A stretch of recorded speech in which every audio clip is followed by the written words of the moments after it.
예, 안녕하십니까. 방금 소개받은 고영재입니다.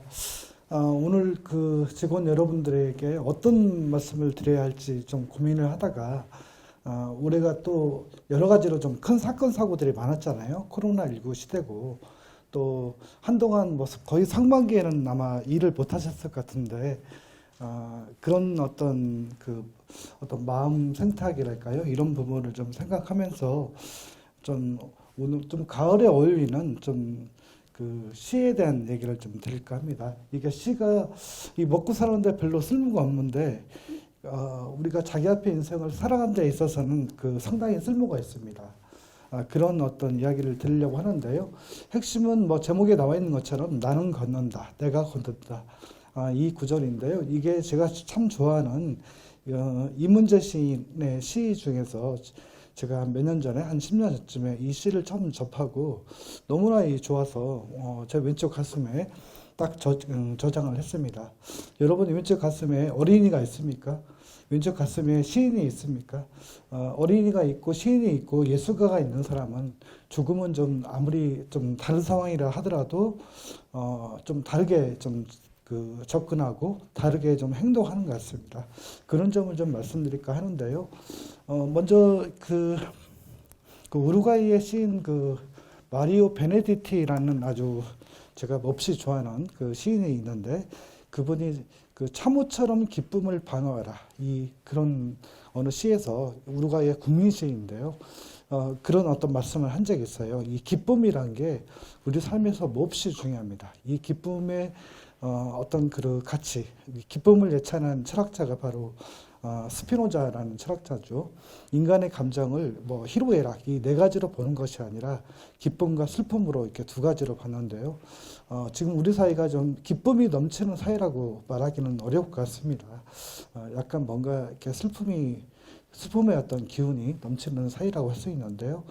이런 어떤 와중에서 나는 걷는다, 내가 걷는다라는 의미는 이렇게 무너지지 않는 우리의 어떤 일상, 무너지지 않는 마음의 생태학에 대해서 이렇게 잘 설명해 주는 말인 것 같습니다. 예, 우리가 생태학이라고 하면은 이제 자연 생태학만을 우리가 먼저 생각하기 쉬운데요. 원래 생태학은 세 가지 생태학이 있습니다.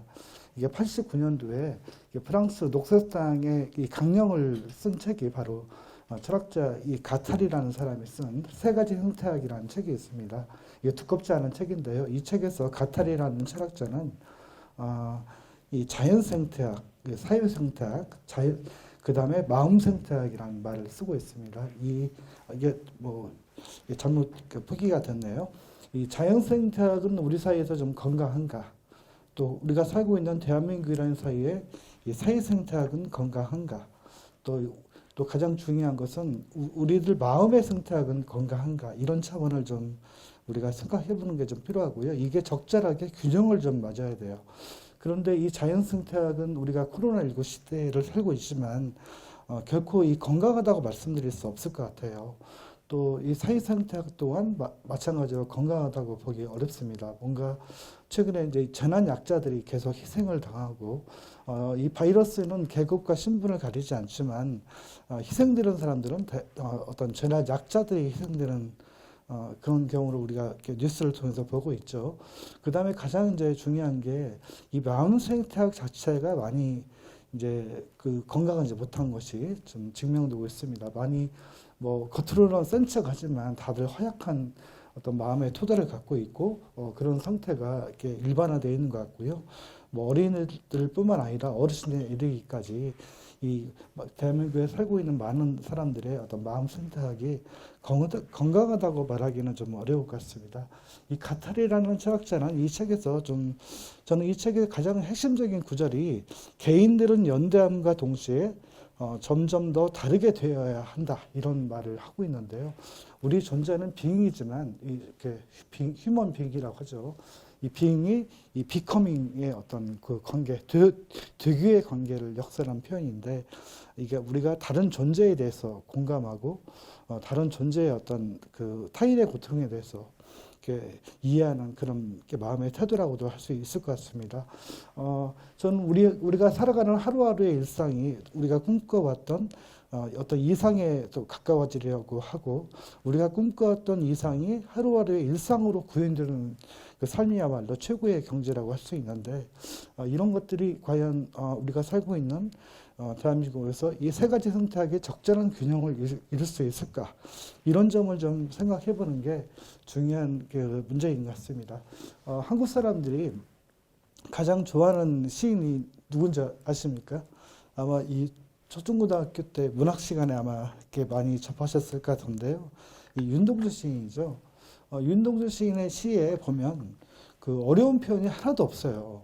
어려운 표현이 하나도 없는데, 그래서 한국 사람들이 가장 좋아해요. 뭐 어려운 표현이 꼭 있고 없고가 중요한 게 아니라 그런 윤동주 시인을 왜 좋아하는가를 보면, 물론 이제 제목에 서시라는 표현이 있지는 않습니다만, 모든 죽어가는 것들을 사랑해야지, 이런 표현에 보면 그 당시에 1941년도인가 그 시를 썼는데요. 그 당시에 이렇게 그 어떤 전쟁터로 뭐 이렇게 소위 위안부로 끌려갔던 그런 사람들에 대한 어떤 연민의 시선으로 이 죽어가는 것들이라는 표현 속에 움츠려 있는데, 그런 마음 같은 것이 윤동주 시를 한국인들이 좋아하는 것 같습니다. 그런데 별 해는 밤 같은 시도 윤동주 시의 아주 유명한 시죠.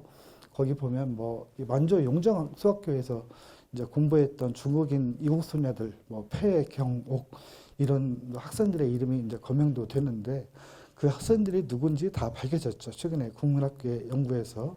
그런 것들을 보면 윤동주 시인은 항상 그런 어떤 작은 존재들, 거창한 존재가 아니라 이 작은 존재들에 대해서 상당히 이제 이해를 했던 것 같고요. 공감을 했던 것 같습니다. 저는 이 마음 생탁의 본질은 어떤 거창하고 거룩한 것을 이렇게 지향하고 그런 것이 아니라 사소하고 연약해 보이는 것들을 이렇게 응시하는 그 힘, 거기서 나온 것이라고 보는데요. 그런 점을 좀 우리가 생각해 볼 필요가 있는 것 같습니다. 예, 세 번째, 제가 작년 초인가요? 이 책이 처음 나왔을 때 정혜신 선생의 이 당신이 옳다라는 책을 보면서 상당히 이분이 이제 정신과 의사이기도 하지만 상당히 아주 그 마음을 어루만지는데 타고난 재주가 있는 것 같아요. 특히 이분은 저는 진단 상담이라든가 이런 부분은 상당히 좀 경계할 부분이 있고, 특히 문화예술 교육에서 그런 어떤 치유라든가 이런 말을 함부로 쓰는 건 위험하다고 생각합니다. 그럼에도 불구하고 정혜신 박사가 이제 이 책에서 당신이 옳다라는 책에서 말하고 있는 여러 가지의 사례들이나 이런 것들이 신뢰감을 잘 갖는 게 이 2014년 4월 16일 세월호 사건 이후에 어떤 안산에서 이웃이라는 그 상담 센터에서 다양한 활동을 하면서 그런 경험들이 있기 때문에 제가 상당히 신뢰를 하는데요. 이 시집에 이 책에 우리나라 사람들이 가장 좋아하는 미국 시인이 바로 로버트 프루스트라는 시인입니다. 이 가지 않은 길이라는 시가 너무나 유명하죠. 그 가지 않은 길을 가면 정말 뒤에 아무도 없어요. 이렇게 가지 않은 길만 골라서 가는 거죠. 근데 이 시에 로버트 프루스트의 쓰러져 있다라는 그 시가 소개되어 있습니다. 이 시가 짧은 시인데요. 상당히 좀 인상적이었어요. 비가 바람에게 말했어요. 너는 밀어붙여, 나는 퍼부을게. 그들은 그렇게 화단을 강타했고 꽃들은 정말 무릎을 꿇었습니다. 그리고 쓰러져서 누워 있었어요. 죽지 않은 채. 나는 그 꽃들이 어떤 느낌인지 알 것 같아요. 이런 시입니다. 이 시를 시에서 이렇게 읽고, 이 책에서 읽고, 참 처음에 읽으면서, 이게 뭔가 그렇게 비관적이지 않다. 비관적이지 않다라는 생각이 들었어요. 그게 왜 그럴까를 생각해 보니까, 밑에서 두 번째 줄에 있는, 그리고 쓰러져서 누워 있었어요. 죽지 않은 채. 이 표현이었습니다. 죽지 않은 채. 이 죽지 않았다라고 하는 게 상당히 중요한데요. 뭔가 좀 이게 어떤 비관적 낙관이라고 할까요? 이런 태도가 이 시에 잘 스며져 있는 것 같습니다. 그리고 이분이 이 책에서 좀 강조했던 그 핵심 주장 중에 하나가 사람이 누군가에게 이 충주평판을 쉽게 하지 마라. 충주평판. 이 말은 기억하시는 분도 많을 것 같은데요. 누군가를 충고하고 조언하고 평가하고 함부로 이렇게 자기의 어떤 잣대로 판단하지 말라 이런 말인데요.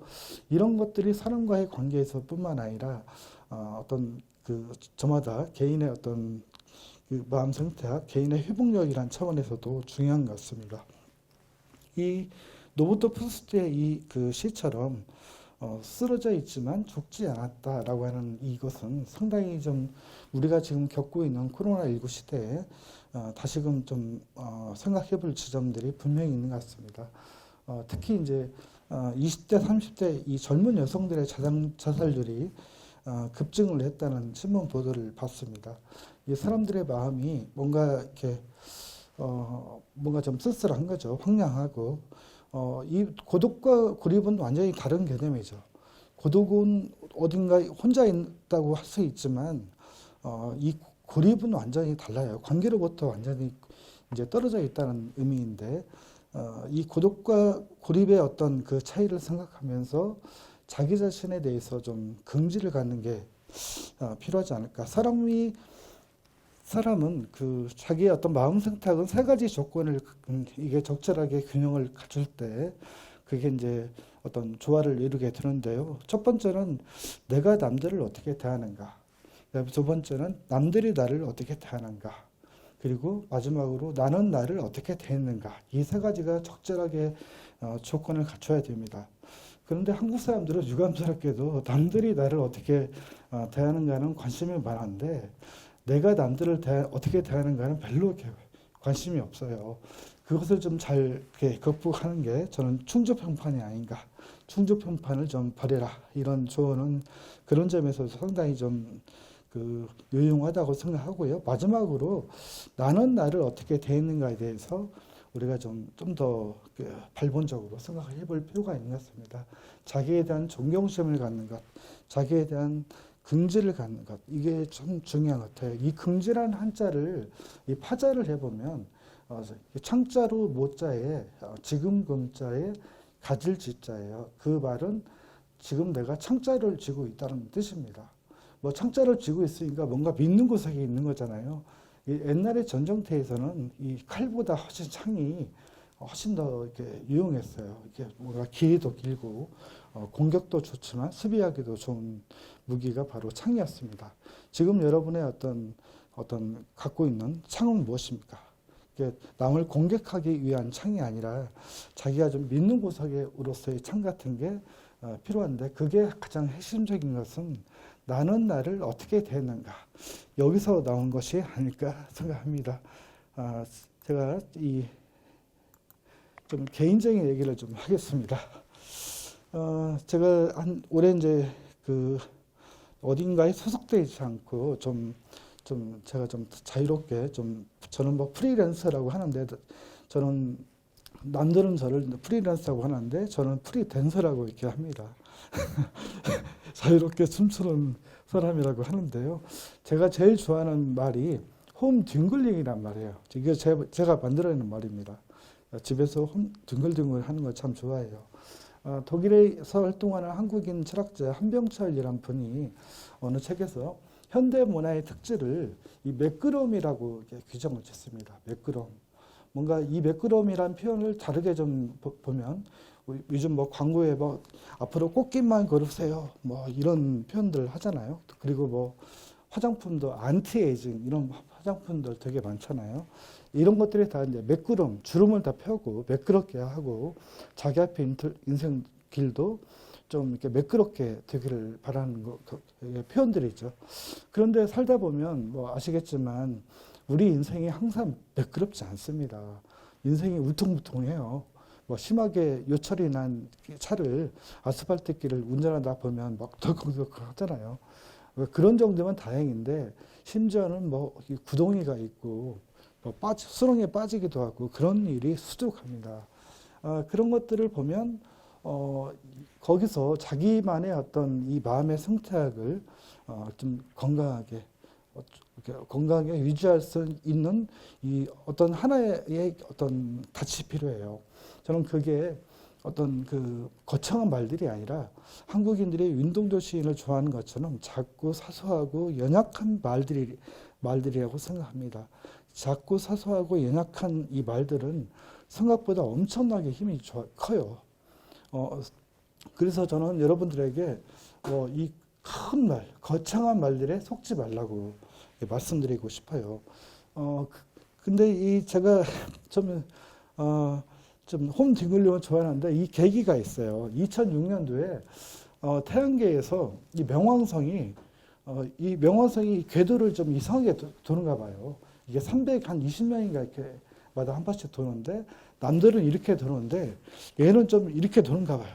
그래서 얘를 이 나사에서 축출을 시켰어요. 얘는 이렇게 태양계의 행성이 아니다. 그래서 이제 축출을 했는데요. 그 뉴스를 접하고 제가 몇몇 사람들을 꼬드겨서 야, 명왕성을 걱정하는 모임을 갖자라고 해서 이런 어느 술집에서 술을 마셨습니다. 근데 술을 마시는데 명분이 더 중요하다고 생각해서 만든 것 같긴 한데요. 이 이후에 보면 그 시라든가 어떤 연극이라든가 이런 작품들에 보면 명왕성이라는 키워드가 들어가 있는 이 작품들이 되게 많아요.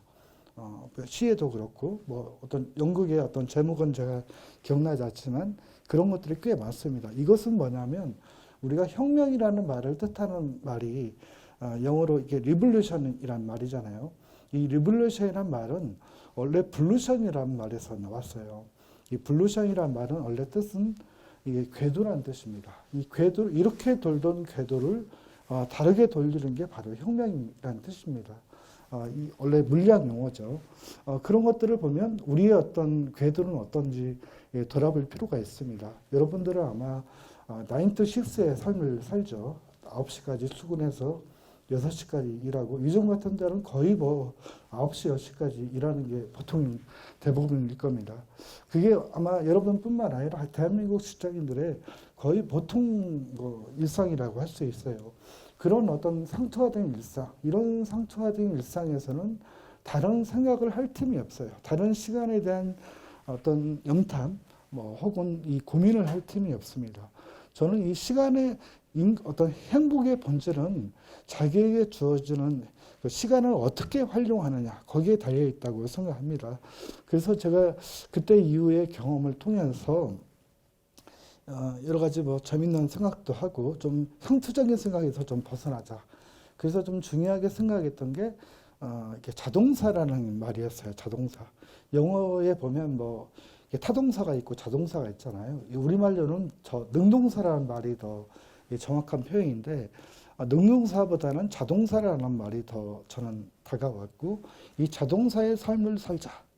그러려면 좀 누가 시켜서 자동사와 타동사의 차이는 누가 시켜서 하는 활동하고 내가 내켜서 하는 활동하고 다르지 않습니까? 그것을 좀 의미하는 것 같고 그랬습니다. 그래서 제가 그 무렵에 다니던 직장에서 그만두고 몇 달 동안 한 5개월 정도 거의 낮밤이 바뀐 채 책을 써놓고 공부를 했어요. 두꺼운 책, 얇은 책, 파란 책, 노란 책, 별의별 책을 다 봤습니다. 먹고 사는 건 어떻게 퇴직금으로 어떻게 되겠지 하고 그 고민을 그런 먹고 사는 걱정은 거의 안 하고요. 그냥 책만 봤습니다. 근데 보다 보니까 물론 예전에 봤던 구절이에요. 김수영이라는 시인이 있죠. 한국의 시인 중에 한국의 시인 중에 세계문학적인 수준에 있는 시인이 바로 김수영이라는 시인인데요. 시인의 시인이라고 흔히 얘기하고 이런 시인입니다. 그분이 쓴 어느 식구에 바람은 딴 데에서 불어오고 구원은 예기치 않은 순간에 온다 이런 표현이 있더라고요. 그 말을 딱 발견하는 순간 이건 나를 위해서 대비한 말이다 라고 이렇게 생각하고 아주 제가 집 근처에 살고 있는 저만의 캐렌시아가 있습니다. BHC라는 술집이 있는데요. 그 술집에 살려가서 막 술을 마셨죠. 이게 참 합리화가 중요합니다. 인간은 결코 합리적이지 않습니다. 인간은 결코 자기 생각과 자기 행동을 합리화하려는 존재에 가깝지 합리적인 존재는 아니에요. 여러분들은 제가 이렇게 말씀드리는 것은 여러분의 생각과 행동을 합리화할 수 있는 근거들을 찾을 필요가 있고 그 근거들이 대체로 보면 작고 연약하고 사소해 보이는 말들에서 찾으라는 말씀입니다. 대한민국 국민이 5천만 명이 넘는데 여러분의 어떤 한 분 한 분 여쭤보면 당신에게 가장 중요한 인생의 어떤 좌우명은 무엇입니까? 이런 질문을 드리면 거의 대부분 거창한 얘기 하는 사람 없을 거예요. 또 그런 사람들은 우리가 의심하고 경계를 해야 됩니다. 그 사람은 그렇게 거창하지 않아요. 그런 점에서 저는 이 작고 사소하고 연약한 말들을 신뢰하고 그런 것들은 매우 중요하다고 생각하고요. 그래서 그 일본의 그 소설가 사카구치 안구라는 그 작가가 있는데 그분이 문학을 신뢰할 수 없다면 인간을 신뢰할 수 없다고 한 말에 우리가 동의하게 되는 겁니다. 이 말에 등장하는 문학 자체로만 해석할 게 아니라 예술로 이렇게 확장해서 이해할 수도 있다고 봅니다. 예, 그래서 이 시의 힘이 생각보다 큽니다. 제가 한 10여 년 꽤 오랫동안 수용자 인문학이라고 하죠. 교도소에서 이런 그 시를 가지고 수업도 하고 그런 적이 있는데요. 주로 영등포 교도소 이사 가기 전에 또 지금은 이사 간 이후에 남부교도소라든가 뭐 화성지구부 훈련교도소라든가 이런 교도소에 가서 이렇게 했는데 그때 다른 게 아니라 시 수업을 했어요. 이를테면 이상국 선생님 제가 참 좋아하는 그 시인인데요. 오늘은 일찍 집에 가자라는 시가 있습니다. 이 시를 나눠드리고 같이 소리내서 읽었습니다. 그랬더니 사람들이 시의 내용은 뭐 한번 여러분들이 읽어보시고요. 읽었더니 사람들이 한 그 남자 수용자 한 20명 뭐 그 정도였는데요. 한 번 읽고 얼굴 표정들이 확 바뀌는 거예요. 그러고 나서 다시 제가 또 한 번 더 읽었죠. 큰 소리로 막 야단을 쳐가면서 그랬더니 거기에 있던 사람들이 20명 중에 한 15분 이상은 눈시울이 뜨거워지는 거예요. 다 울고 눈시울이 뜨거워지면서 그런 어떤 경험을 한 적이 있습니다. 그리고 나중에 끝나고 나서 제가 그분들하고 악수를 이렇게 하면서 끝나는데 어떤 한 분이 제 손을 꽉 잡으면서 선생님 참 잔인하십니다. 이 두 번씩이나 나를 울렸다는 말씀인데요. 이 시의 표현처럼 오늘은 일찍 집에 가자. 일찍 집에 가서 식구들하고 숟가락을 부딪히면서 밥을 먹자는 얘기입니다. 이 밥 먹는다는 게 되게 중요합니다. 이 밥 먹는다는 게 되게 일상적이고 그렇잖아요. 사소하고. 그런데 이게 되게 중요한 겁니다. 뭐 공자도 식이유천이라는 말을 했습니다만 백성들은 먹는 것으로 하늘을 삼는다라고 하는 게 그런 말을 한 것처럼 이 밥 먹는다는 게 되게 중요한 거예요. 그래서 저는 이 시를 가지고 그 수업을 했던 그 장면이 지금도 잊혀지지가 않고요. 그래서 그분들의 그 이후에 제가 삶에 대해서는 잘 모르지만 누군가는 지금 담장 밖에 있는 누군가는 여기 계신 여러분들과 함께 이런 마음일 수도 있다. 근데 이 너무나 일상적인 것을 못하고 있는 그분들이 안타까움을 하소하는 그 표정들이 잊히지가 않습니다. 예, 우리에게는 사람의 말이 필요합니다. 사람의 말은 거룩하고 이런 거창한 말들이 아니라 작고 사소하고 연약한 말들입니다. 이를테면 국민소득 5만 달러의 시대를 만들겠습니다. 이런 말은 다 거짓말일 경우가 많습니다. 그런 말에 속지 않고 사람의 말에 귀를 기울여야 됩니다. 무엇이 진짜 사람의 말인지 그런 것들이 좀 중요한 것 같고요. 올해 나온 시집 중에 백무산 시인의 이렇게 한심한 시절의 아침에라는 시집이 있습니다. 이 시집에 제가 뒤에 해설을 썼는데요. 올해 이 백무산 시인의 시집을 제가 이렇게 읽은 게 상당히 저에게 큰 행운이 있지 않았나 싶습니다. 이 시에는 코로나19 시대를 성찰할 수 있는 정지의 힘이라는 좋은 시도 있습니다만 저는 이 사람의 말이라는 이 시를 참 좋아합니다. 이 할머니 얘기예요. 어렸을 때 할머니가 이렇게 작은 미물들에도 함부로 취급하지 않는 그런 어떤 삶의 태도를 보여주었던 할머니의 얘기인데 참 너무나 좋습니다. 그래서 이 그 맨 마지막에 무엇보다 다른 점은 나는 손이 2개지만 할머니는 손이 3개였다. 할머니에게 말은 또 하나의 손이었다. 이런 말인데요. 누군가에게 힘이 되고 누군가를 좀 고통에 처한 누군가에게 위로의 말을 할 줄 아는 사람은 진짜 말 자체가 손이라는 것을 이렇게 생각하게 하는 시인 같습니다. 저는 우리 몸에는 보이지 않는 이 3개의 길이 있다라고 생각을 합니다. 첫 번째는 이 눈길이 있다고 생각합니다. 제가 인생 나눈 교실 같은데 멘토 분들한테 특강을 많이 하는데요. 인생 나눈 교실에서 선생님들은 무엇을 나누고 싶으세요? 그런 말씀을 드리죠. 어쩌면 눈길을 나누는 데서부터 하는 게 아니냐 이런 말씀을 드렸는데 상당히 수긍을 많이 하시더라고요. 우리 보면은 이 눈총이 아니라 누군가에게 눈길을 보내야 됩니다. 그 눈길이 바로 좀 멋있게 표현하면 그게 중국의 어느 고전에 나오는 그 유명한 표현이 있습니다.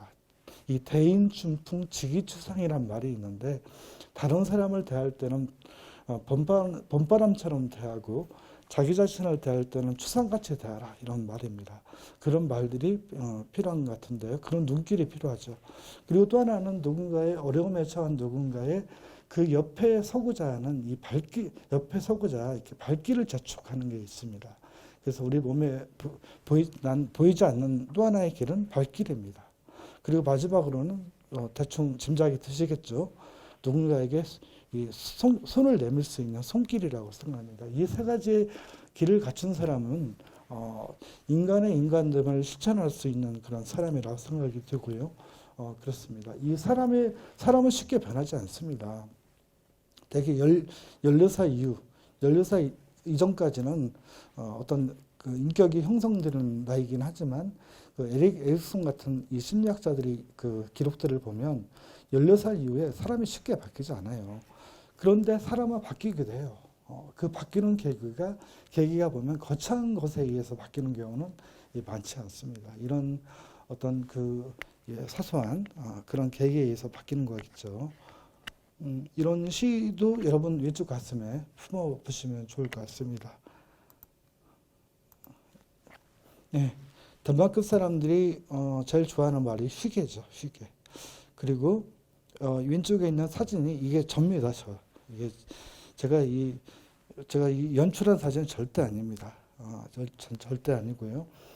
경기 성산 캠퍼스에 갔다가 시간이 남아서 나무 밑에 평상이 있더라고요. 그 평상에 누워서 잠시 책을 보는 장면인데 제 친구가 찍은 사진이고요.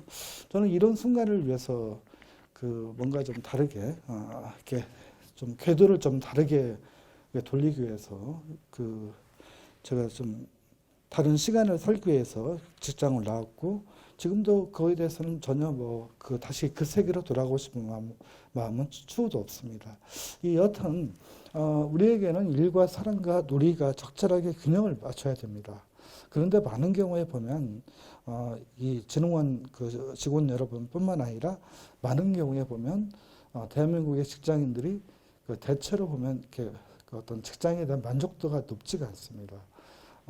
누가 시켜서 하는 어떤 활동을 많이 하기 때문에 그런데요. 이 덴마크 사람들이 휴게가 있다면 우리에게는 쉬게가 있다고 생각합니다. 우리에게는 쉬게가 필요하죠. 네.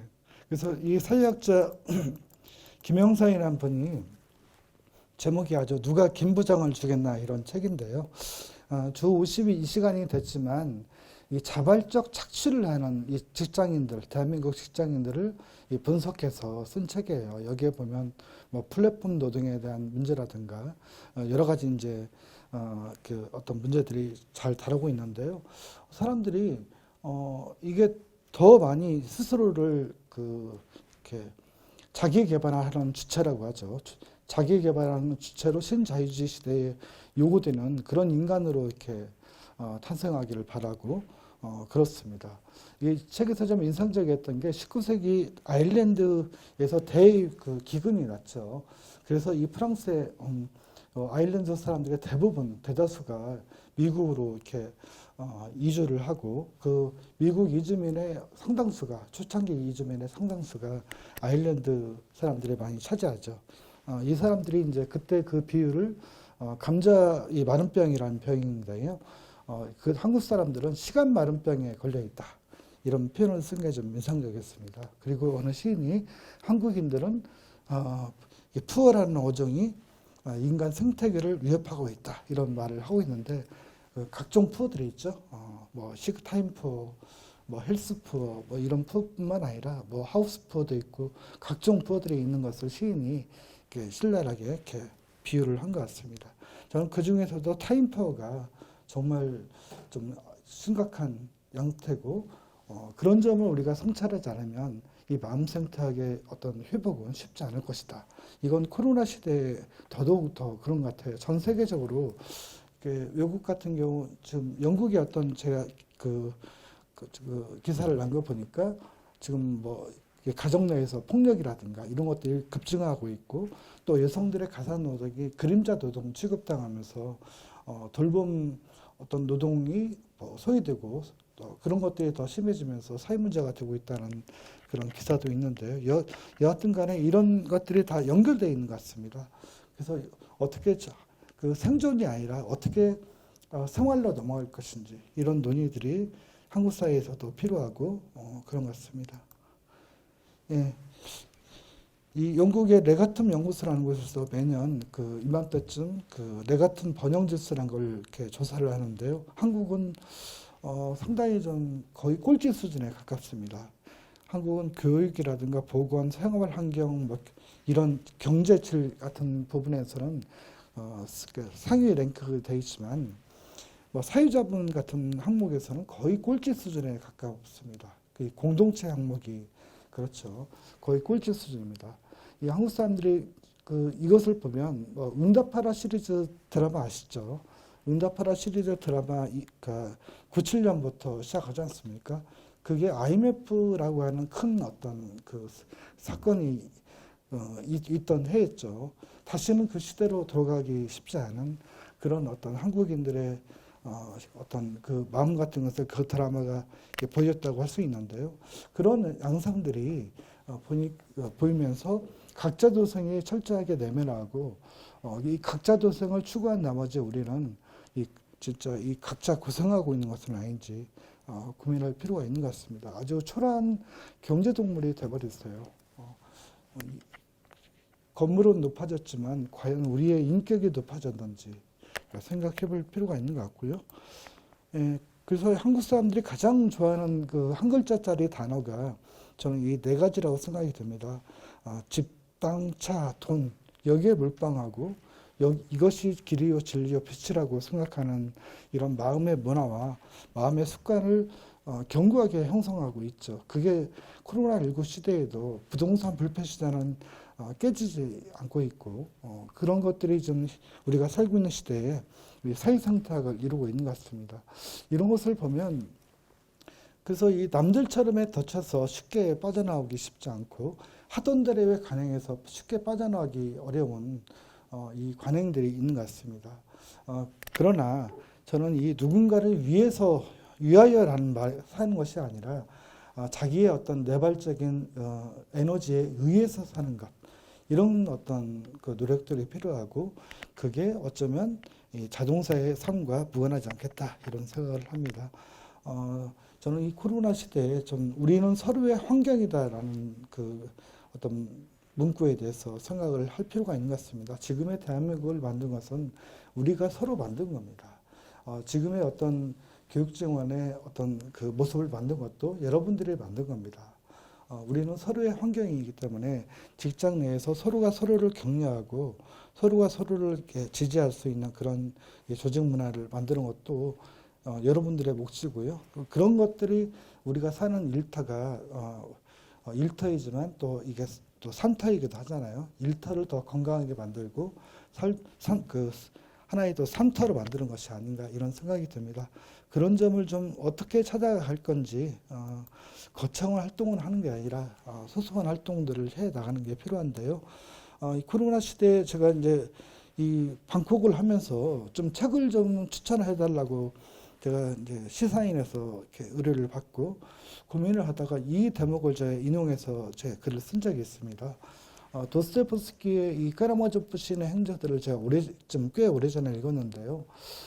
그 작품은 그걸 읽어본 사람 별로 없을 거예요. 너무나 유명하지만 잘 읽지 않는 게 원래 고전이지 않습니까? 이 19세기 이 도선생님의 쓴 이 러시아 이 소설은 정말 뭐 대단한 작품이죠. 근데 제가 그 작품에서 그 작품은 뭐 특유의 만연체로 아주 이렇게 영적인 것, 신성한 것에 대한 추구 같은 게 있습니다만 그 소설에서 별로 중요하게 취급되지 않는 이 에피소드가 저는 책을 딱 덮고 나니까 가장 이게 남았어요. 그 이야기는 파 한 뿌리의 어떤 에피소드라고 할 수 있는데요. 아주 천하의 인색한 이 할망구가 있습니다. 이 할망구가 지옥에 빠졌는데 어느 날 이렇게 하느님이 하늘에서 보다가 그 연민을 느낀 거죠. 저 할망구가 살아생전에 착한 일 한 게 없을까 생각하다 보니까 누군가에게 파 한 뿌리를 준 거예요. 이렇게. 그래서 이 파 한 뿌리를 이렇게 지옥에 내려보내는데 그거 타고 이제 올라오자 할머니가. 근데 어느 순간 밑을 보니까 같이 지옥에 있던 많은 사람들이 그 파 한 뿌리 밑에서 따라서 올라오고 있는 거죠. 그걸 보고서 바로 이 빨간색 표시된 것처럼 나를 끌어올리는 것이지 너희들을 끌어올리는 것이 아니야.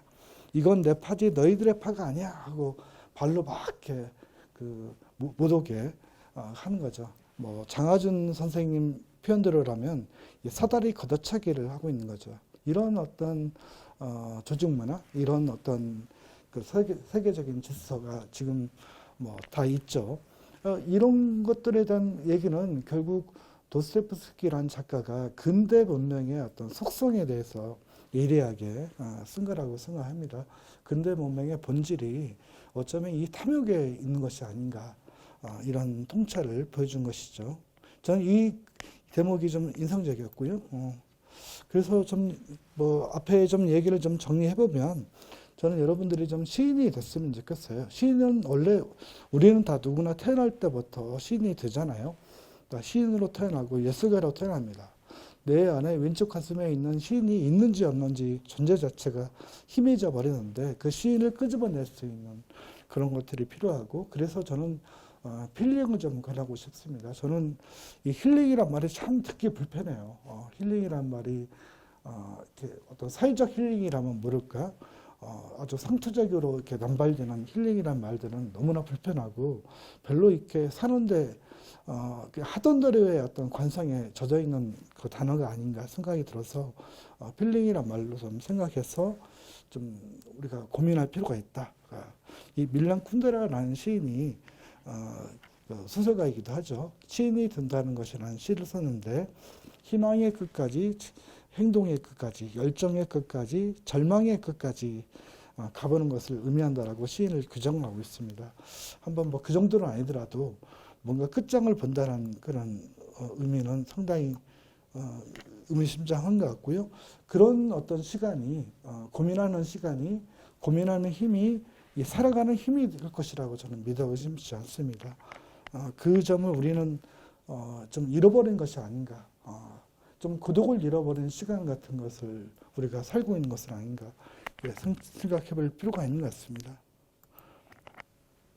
예, 그래서 제가 10년 전쯤에 이 시를 처음 읽고 너무나 기분이 좋았어요. 이문재 선생의 그 나는 걷는다라는 시입니다. 이 시가 원래 더 길어요. 찾아보시면 더 좋겠는데요. 이 제국 호텔이라는 시집에 실린 이 시를 읽고 너무나 좋았어요.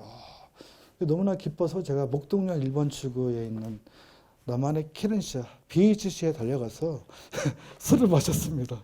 제가 술을 마신 것은 절대 술을 마시기 위해서 마신 게 아니라 이 시인에 대한 그 존경심을 갖기 위해서 예의를 갖추기 위해서 마신 것이라고 저는 간주합니다.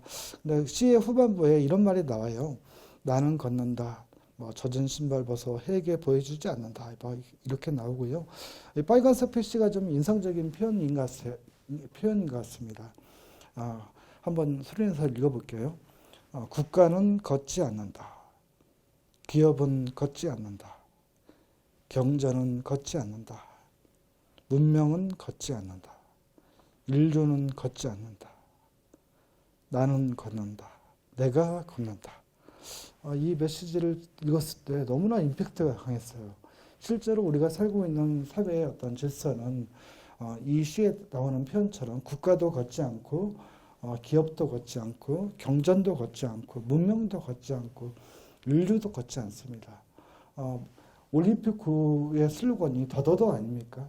더 높이, 더 멀리, 더 빠르게. 마치 뭐 더더더 하니까 음주측정 하는 것 같나요? 근데 우리 코로나19 시대를 우리가 살면서 더더더가 아니라 이제는 좀 덜덜덜로 가야 되는 게 아닌가. 더 많이 소유하고 더 많이 욕망을 채우려고 하는 방식이 아니라 덜덜덜로 가야 되는데 이문재 시인의 이 시는 나는 걷는다. 내가 걷는다. 이 표현은 나 자신의 어떤 그 적극적인 이 자동차로서의 삶에 대해서 그 격려를 하는 것 같고요. 그것을 아주 예찬을 하는 것 같습니다. 상당히 아주 멋진 표현이고요. 저는 이런 태도가 좀 우리에게 필요한 것 같고요. 저도 이 시를 접한 이후에 이렇게 좋은 시를 접하면 저는 늘 이렇게 마음속에 저장을 하는데요. 상당히 이게 자동적으로 이렇게 늘 이렇게 의식하게 되는 것 같습니다. 이런 것들이 좀 우리에게 필요한 것이 아닌가 생각이 들고 좀 그렇습니다. 좀 걷는다고 하는 게 여기서 이제 직접 뭐 자동차를 운전하지 않고 걷는다는 의미도 있겠지만 그것을 넘어서서 다른 어떤 더 적극적인 의미로서 걷는다라는 표현이 담겨져 있겠죠.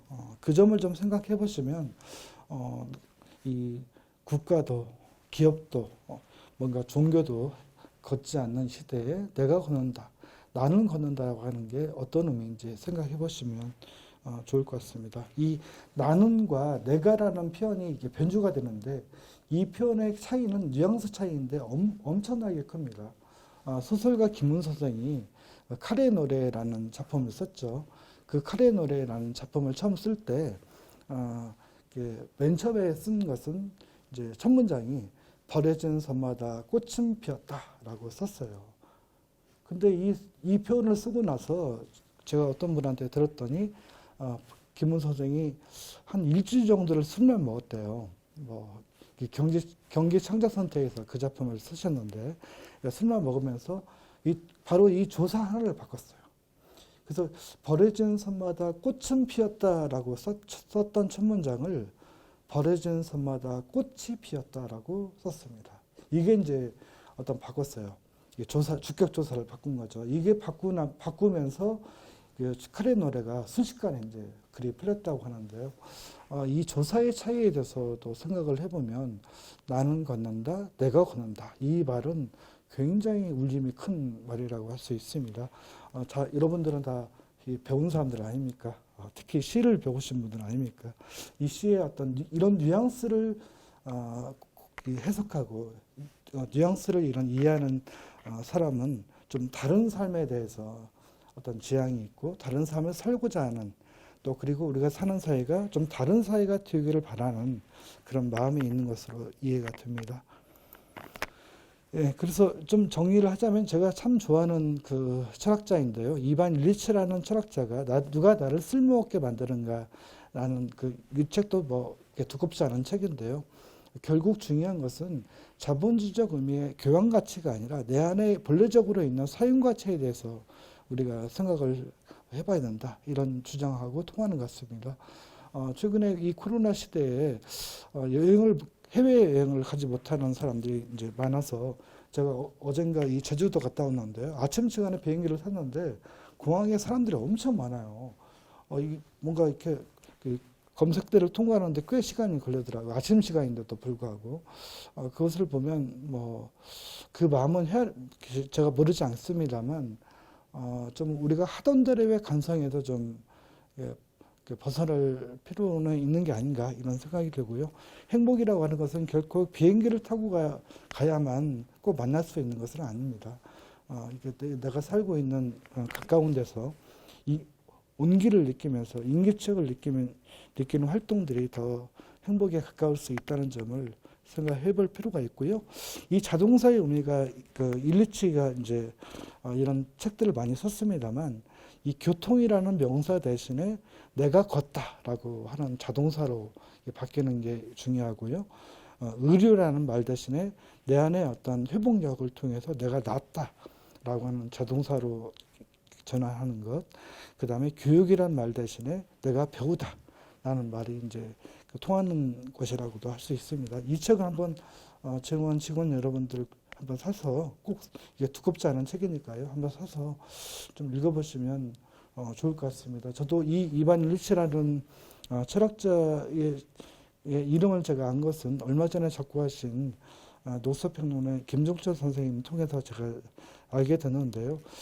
일리치 책은 제가 국내 번역된 책은 거의 다 읽어본 것 같아요. 근데 읽으면 읽을수록 그 심오한 것 같아요. 심오한데 이 글을 아주 쉽게 쓰는 거죠. 쉽게 쓰고 아주 문제의식도 예리하고 그런 것을 확인할 수 있습니다. 그래서 저는 뭐 인류학자들은 흔히 그런 얘기를 합니다. 당신이 먹는 음식이 바로 당신 자신이다 이런 얘기 하는데 저는 감히 당신이 보고 있는 책이 당신 자신이다 이런 얘기를 들을 수 있다고 생각합니다. 예, 그리고 이제 코로나 좀 우리가 정체성이라다 보니까 좀 이런 얘기도 좀 할 필요가 있을 것 같은데 제가 이번에 뭐 아이텍 그 총회가 얼마 전에 끝나지 않았습니까? 그걸 뭐 꼼꼼히 보지 못했지만 거기 사이먼 맥번이라는 분이 기조의 강연에서 그 제가 나중에 받아서 읽어봤는데요. 옥스퍼드 주니어 사전에 자연과 관련된 단어들이 제외되고 있다. 이 문장이 저는 되게 아주 심각한 뭔가 경고를 하는 것 같다. 이런 생각이 들었습니다. 그래서 꼭 이런 것만은 아니지만 우리가 코로나 시대에 좀 야성성, 이 자연 생態이 파괴되고 사회 생態이 파괴되고 이 마음 생態이 파괴되는 시대에 이 야성성에 있는 것이 아닌가. 교육의 어떤 중요한 방향이. 그리고 이 야성성이라고 해서 외부에서 이렇게 주입되는 것이 아니라 우리가 본래적으로 갖고 있는 겁니다. 아까 제가 우리는 누구나 다 시인으로 태어나고 우리는 누구나 예술가로 태어난다고 말한 것과 통하는 거죠. 그런 의미의 어떤 교육 활동으로 좀 전환할 필요가 있겠다 이런 생각을 합니다. 실제로 보면 우리는 어딘가로 이렇게 그 낯선 경험을 하는 대신에 TV에서 봤어 이런 것에 익숙하잖아요. 이 편집된 야성에 좀 익숙하고 이런 문화를 좀 바꿔 나가는 게 필요하고 내가 직접 이렇게 감각으로 체험하고 그걸 감각으로 느끼고 내가 사유할 수 있는 그런 힘들이 필요하지 않나 이런 생각을 합니다. 예. 그것을 좀 저에게 일깨워 주셨던 분이 제가 2014년도에 만났던 미국의 프리스쿨 운동을 하셨던 크리스 메리코 글리아노라는 분인데요.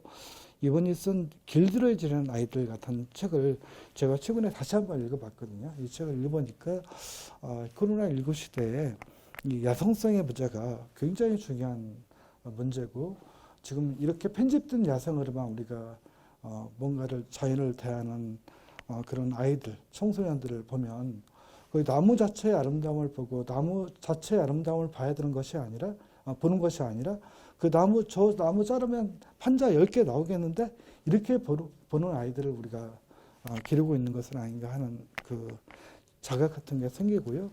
좀 무엇이 창의력인가 이런 생각도 들고 무엇이 우리의 어떤 왼쪽 가슴에 잠자고 있는 시인을 깨우게 하고 예술가를 깨우게 하는지 그런 생각을 좀 합니다. 좀 이 야성성에 대해서 좀 고민을 여러분들이 많이 해주시면 감사하겠고요. 네. 그리고 제 책도 좀 잠깐만 소개를 하겠습니다. 그래서 결국엔 아이들을 문제가 아니라 존재로 보자라는 게 이 책의 가장 이렇게 바탕이 베이직이 되는 문제의식이었고요. 아이들이란 말 대신에 사람이라고 써도 무방하고요. 사람들을 문제로 보는 것이 아니라 존재로 보자는 거죠. 탈북 청소년 문제로 보면 탈북 청소년 문제만 보입니다. 존재로 봐야 됩니다. 제가 이건 예전에 그 경기도 안성에 있는 그 한겨레 중고등학교 아이들하고 이 글쓰기를 한 2년 정도 한 적이 있어요. 그 아이들하고. 그 아이들이 쓰는 이 글이 어마어마하더라고요. 여러분 생각해 보세요. 국경을 10대 나이에 넘는다고 하는 것은 내 신체에 각인되어 있는 그 고통과 상처와 슬픔이 이 어마어마한 겁니다. 그리고 북녘 하늘 밑에 두고 이게 온 가족이 다 오는 게 아니잖아요. 한 번에. 북녘 하늘 밑에 두고 온 선생님, 친구들, 부모님, 고향 산천, 이런 그 것들이 있잖아요. 그래서 제가 그 아이들에게 여러분 절대 고향 말 잃어버리지 마시고, 그 고향 산 밑에 있는 것들 잃어버리지 마시라 했더니 아이들이 막 우는 거예요. 그때 그 강렬했던 그 경험이 있는데요. 저는 그래서 이 문화예술 교육이나 이런 활동은 교육은 만남이다라는 점을 우리가 놓치지 않아야 된다고 생각합니다. 그러면 여러분들이 나로부터 혁명이 필요하고 여러분들이 현장에서 만나는 누군가와 어떻게 의미 있게 스파크가 있는 만남이 이루어질까? 그러려면 내 왼쪽 가슴에 있는 시인을 끼워야죠. 예술가를 끼워야죠. 내 왼쪽 가슴이 무슨 시멘트 같고 벽돌 같으면 누가 같이 거기에 이 장단을 맞추시겠어요. 영국의 시인 메리 버탐 호이스트라는 사람이 신이 우리에게 아이들을 보내는 까닭은 시합에서 1등을 만들려고 보내는 것이 아니다라고 했지만 우리 사회에서 과연 이게 그대로 적용되고 있는지 작년인가 끝난 이 스카이캐슬 같은 드라마에서 그 드라마 보신 분들은 아시겠지만 이게 좀 아닌 것 같다라고 하는 생각을 하게 될 겁니다. 좀 어떻게 사람들을 문제가 아니라 존재로 볼 것인지 이런 것들은 중요하고 결국 나로부터 시작되는 이 그 태도 사람이 쉽게 바뀌지 않습니다만 태도가 달라지는 게 역량의 어떤 핵심이에요. 나보다 약한 사람들을 대하는 태도가 달라지는 겁니다. 그 사람이 갖고 있는 인격의 본질은 나보다 약한 사람을 대하는 태도에서 모든 게 드러납니다. 그런 것들을 좀 생각하시면서 어떻게 의미 있는 만남이 될지 고민하신다면 먼저 여러분들이 좀 더 고민하시고 좀 더 그 문제의식을 가지고 고민하는 힘이 내가 살아가는 힘이 될 수 있다는 점을 신뢰하는 게 먼저 필요하겠다 이런 말씀을 드리겠습니다. 네. 제가 오늘 오기 전에 무슨 말씀을 드려야 될까 하다가 제가 지난 주말에 이 책을 우연찮게 집에 있어서 제가 읽어봤어요.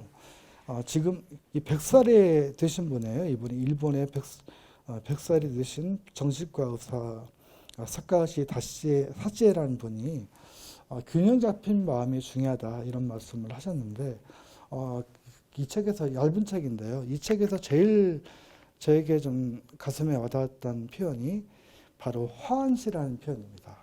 그 대목 한번 읽어볼게요. 불교에 화한시라는 말이 있습니다. 다정한 얼굴로 상대를 대함으로써 베푼다는 가르침이죠. 상대의 마음을 단 1mm만 흔들어도 그것은 어엿한 베품입니다. 나이 든 부모님에게 가장 좋은 베품을 생각해 봅시다. 할 수 있는 일은 본인이 하게 하기와 일거리 빼앗지 않기입니다. 또 부모님이 무언가 도움을 줬을 때는 우리 엄마 아빠 없으면 어쩔 뻔했어 고마워요 하고 감사의 마음을 분명하게 전하세요. 이게 영업 비밀이래요. 이 화은씨라는 말 처음 들어봤어요. 저 이번에. 이게 참 좋은 말 같아요. 웃는 낯빛으로 누군가를 타인을 바라보는 것만 해도 이게 보시한다는 베푸는 그런 얘기죠. 되게 좋은 말인 것 같고요. 그러려면 내 왼쪽 가슴이 좀 어두우면 안 되잖아요. 물론 어두울 때도 있지만 그럴 때마다 우리는 햇빛 정책이 필요하죠. 이 마음의 햇빛 정책이 필요합니다. 최근에 94살 되신 그 한원주 의사분이 돌아가셨죠. TV에도 소개되고 했던 분이죠. 저도 예전에 그분이 방송에서 소개될 때 봤는데요. 94세가 될 때까지 현역으로 이 요양병원에서 이렇게 하루에 한 10명 이상 환자들을 돌보고 이런 모습이 참 감동적이죠. 영원한 현역으로 이렇게 선다는 게 쉽지 않잖아요. 근데 그분이 돌아가시면서 유언을 남겼어요. 딱 3마디를 남겼습니다. 그게 뭐냐면 힘내, 가을이다, 사랑해. 이 3마디였어요. 이 말이 뭐 거창한 말이 있습니까? 여기에 어려운 말이 있습니까? 힘내, 가을이다, 사랑해. 이 3마디가 주는 울림이 있는 것 같아요. 누군가에게 이렇게 한나 아렌트도 그런 얘기 합니다만 적절한 이 말이 필요한 곳에 적절한 말을 해주는 게 정치고 저는 교육이라고 생각을 합니다. 그게 바로 공공성이에요. 저는 이 누군가에게 이런 말을 해주는 게 적절한 타이밍에 이게 중요하고요. 문화예술 교육도 그런 가치와 무관하지 않을 거라고 생각합니다. 예. 그래서 오늘 뭐 여러 권의 뭐 책을 제가 뭐 나열을 하긴 했습니다만 저 이 책을 다 보진 못했어요. 저 엊그제 지난주에 사가지고 다 보진 못했습니다만 제가 무조건 좋아하는 이 레베카 솔리치라는 작가가 쓴 이 제목에 완전 꽂혀서 제가 이렇게 딱 바로 주문했는데요. 마음의 발걸음이라는 책이 있습니다. 이게 이제 아일랜드 여행에 관한 그 책인데요. 이번이 그 외주부모가 아일랜드 그 대기근 때 그 미국으로 이주를 한 거죠. 그 어떤 그 뿌리를 찾아가는 과정의 얘기도 하고 이게 단순한 여행기가 아니에요. 이분은 아주 뭐 그 내공이 있는 분인데 이런 책도 좀 읽어보고 내 마음의 행로가 어디로 갈 것인지 그런 것들도 이 책을 보시면서 좀 생각해 보시면 좋겠고요. 문장 하나하나가 제가 한 3분의 1 정도 봤는데 너무 이렇게 좋은 것 같아요. 레베카 솔리스의 뭐 이 표를 응시하라라든가 뭐 어둠 속의 희망이나 이런 다른 책들도 많이 봤습니다만 이 책의 제목이 너무 좋아서 한번 차분히 좀 아껴서 읽을 생각입니다. 네, 이런 청주에 저희 아르테 369에 이제 소개를 할 건데요. 이런 청주에서 활동하는 그 공룡이라는 단체가 있어요. 제가 청주에 갈 때 시간이 나면 꼭 여기를 가서 카페 이름이 이따예요. 이따. 거기 이따 보자 할 때 이따인데요. 거기에 가서 커피를 마시기도 하는데요. 이 박영길이라는 분이 참 재밌는 분이에요. 이 요리 활동을 통해서 사람들하고 이렇게 친목을 도모하고 친해지는 계기를 마련하는데요. 이게 밥 먹는다는 게 참 중요해요. 여러분 직장에서도 너무 누구를 이렇게 왕따 시키지 마시고 밥 같이 드시길 바라겠습니다.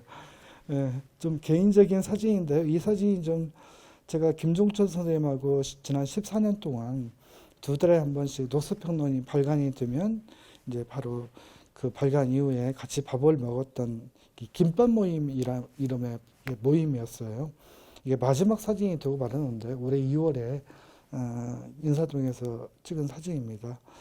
김종철 선생님과 같이 밥 먹는 모임이란 건데 뭐 시인, 뭐 신문 기자, 뭐 이런 뭐 소설가 이런 분들이 같이 한 10명 모여서 한 14년 동안 이걸 한 거예요. 1년에 최소한 6번씩. 그런 과정에서 저도 부쩍 이렇게 컸고 세상을 바라보는 시야도 넓어지고 또 제가 좀 모질었던 마음이 좀 부드럽게 풀리는 경험을 했는데요. 좀 이 겸손의 의미 같은 것을 배운 것 같아요. 후무스라는 말과 휴밀리티라는 말이 이제 같은데 겸손의 의미를 좀 더 우리가 생각하고 어떻게 하면 누군가에게 이 자석 같은 향기를 내뿜는 그런 존재가 될 것인지 생각을 할 필요가 있는 것 같습니다. 예, 이 늙기의 뭐 칠곡 가시나들이라는 영화도 있는데요. 제가 2016년도에 시가 먹으라는 칠곡 할머니들 그 시를 모아서 시집을 발간했는데 그 시집이 꽤 많이 팔렸어요. 한 10,000부 이상 팔렸거든요. 근데 너무나 즐거웠어요. 그 시를 좀 선정하고 그럴 때 너무 즐거웠는데 그것을 김재환이라는 감독이 3년간 취재해서 이 영화를 다큐 영화를 만들었는데요. 이 영화도 너무 뭐 시코크한 얘기죠. 근데 이 곽도주 할머니가 노래를 이렇게 젊었을 때부터 노래대회에 나가는 게 소원이었는데 그래서 열심히 막 연습을 해서 7구 교육문화회관에 가서 예선에 출전을 했습니다. 그런데 떨어졌어요. 노래를 못 하시더라고. 근데 그 할머니를 그 같이 간 이제 그 동료 할머니들이 뭔가 위로의 말을 해주는 게 좀 인상적이었어요. 그게 뭐라고 위로했냐면 우리한테 형님이 1등이요. 이 말이었어요.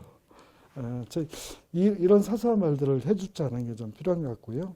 그래서 전 문화예술 교육에서 여러분들이 이제 문화예술 교육에 다 일을 하시니까 이 세 가지, 한 글자로 든 세 가지 가치가 있다. 누군가의 곁을 좀 지켜주고, 누군가를 편들어주고, 누군가를 품어줄 수 있는 그런 가치가 필요한데, 그러려면 선생님들이, 여러분들이 좀 더 이런 고민을 하셔야 돼요. 너무 업무에 치여가지고, 좋은 영화도 하나 못 보고, 과일장수가 썩은 사과 먹는다는 말이 있는 것처럼, 문화를 즐길 틈이 없는 거죠. 그런 것은 좀 위험한 것 같고요. 참호처럼 기쁨을 방어하라. 그 말을 좀 실천하시길 바라겠습니다. 왜냐하면 나는 소중하니까요. 예, 제가 왼쪽 사진이 제가 몇 년 전에 광명시 운동장에서 무슨 뭐 축제, 문화축제하는 현장에서 그 난전을 벌인 장면이에요. 오른쪽에 있는 분은 별로 친하지 않은 광주 북구 문화예술의 정민정 선생인데요. 이거 막걸리 먹으려고 이제 준비하고 있어요.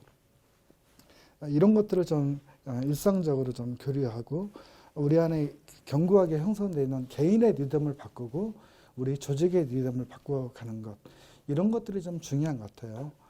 어쩌면 거기서 우리가 사는 어떤 대한민국의 어떤 좀 달라지고, 그게 바로 궤도로부터 좀 달라지는 것, 리볼루션을 좀 바꾸는 것, 그게 혁명이지 않을까 생각합니다.